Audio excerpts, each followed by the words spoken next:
I want to talk about a deeper, esoteric, and energetic understanding of Jesus, or Yeshua.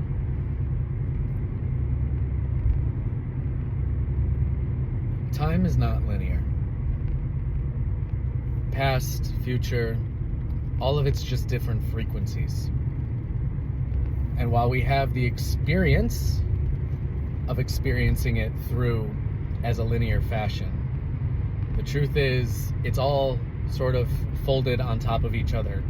The same eternal now, but at the next frequency, or what we perceive, this is how we're designed, what we perceive to be the next logical, or even if it's surprising, piece of the puzzle. So like, you keep experiencing your life. I'm driving down the road.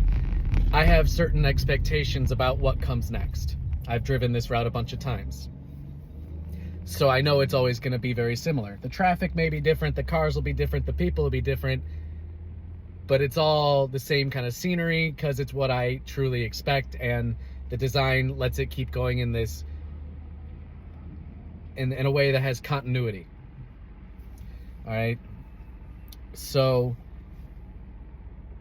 Jesus, because of the impact his soul made as an ascended master, I've heard someone channel Jesus's energy before, and I'm sure lots of people have done that. And lots of people do claim to do that and probably aren't. But some do. And this one felt very genuine to me. It felt like a higher frequency to me. And one of the things Jesus said was, "Thank you for creating me." And I thought that was a very interesting, higher understanding, especially from a metaphysical stance of how energy works. When we are thinking of someone in a very positive light, sending them lots of love and gratitude, praising them, we are holding them in this very high light, and that is sending love, very positive, uplifting energy to this person. So it's almost like all of the love that has been sent at different frequencies after Jesus was here affected the love and the energy that he felt and radiated and was then. It's almost like, because we see him as his highest version, that is the way that we see him. And of course there's polarizing views because people are coming from their own perspectives and their own level of consciousness. But many people, and many people in the future from now, will look back at Jesus in a very wonderful, beautiful light, and it creates this amplification of who they were, of who they are. It doesn't mean they never made mistakes. It doesn't, let's not be ridiculous, all right? They were humans, but the impact that they made, the influence they had, and the trueness and authentic expression of themselves was, among the highest that we've ever seen from a human incarnation, at least that we're aware of to this point. Think about even with Buddha, or any of these other ascended masters, saints, people who have been revered in history, who have been looked at very positively and lovingly. That is the version that we see of them in history, and because time is stacked on itself, it's not truly linear. Our energy and view of them even now changes things. So now I'd like to relate this to how this can affect us today. The higher and more pure and more loving and more grateful you view yourself in, like the more gratitude you have for being who you are, for loving yourself, for the higher you can see yourself, seeing your highest self directly impacts your potential, your frequency, the amount of light you have to share, the amount of love you feel because you're giving it to yourself.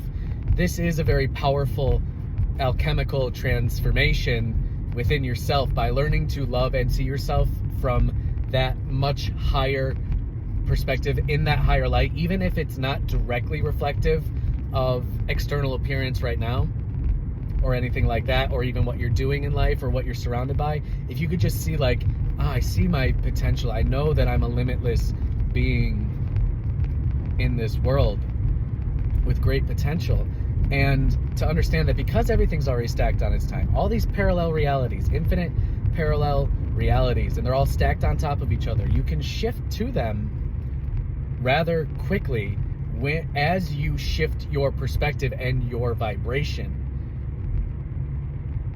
drastically and expand your frequency drastically. And this is something that can be quite overwhelming, which is why take your time with it, be gentle with yourself, understand that you can view yourself in that way, and then you need to allow it to unfold. So it's about seeing your potential and at the same time cultivating the feminine energy within yourself to have patience, compassion, love for the process, to realize that shifting timelines, even if you're doing it fast, it's gonna take time, because, well, quite honestly, the faster you go, the more painful it is.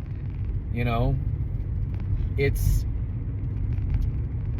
sort of like how R.J. Spina healed himself and became a great teacher through this. To heal his spine and all these other conditions that they said would kill him in a couple of days, he said, and he was paralyzed from like the chest down, he said and committed to, in 100 days I will walk out of here. And he did. He did this by embodying the energy, the understanding of how reality works, and timeline shifting and belief. And it wasn't even just belief.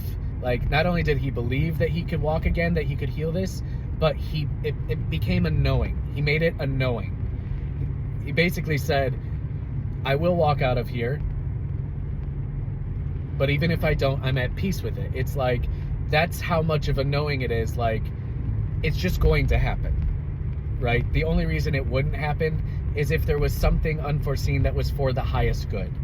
But for the highest good was for him to walk again, to prove that the only limitations that are on us are the ones we create and hold on to. So the higher we can see ourselves, and invariably then the higher we can see others, sending them that positive light and love, seeing them through that higher perspective, seeing that even though they're not in their highest form right in front of you, they are at the highest form that they can be at right now. And that doesn't mean they don't have a much, much higher state of being, just as you do. All right? We're all equally the creator. We're all equally capable of doing this. It is a much higher level understanding. It is a much higher level way of perceiving yourself and things. But truly, manifestation is not about creating as much as it is shifting. And shifting what? Shifting your energy, shifting your vibration, and shifting your perspective, so that you can hold multiple perspectives at once, and you can see, I love and accept myself as I am right here, and I know I'm becoming this version over here. And hold both of those at the same time. That is the key to really shifting your reality to becoming your highest self. All right? Committing to being your higher self, committing to your highest timeline, committing to allowing the process to unfold with patience is hard. I'm not good at it. I'm getting better though. and allowing it to go. All right. So much love to Jesus, to Buddha, to all the Ascended Masters, to all of you. I'm gonna keep doing my best to see you in the highest light. Love you.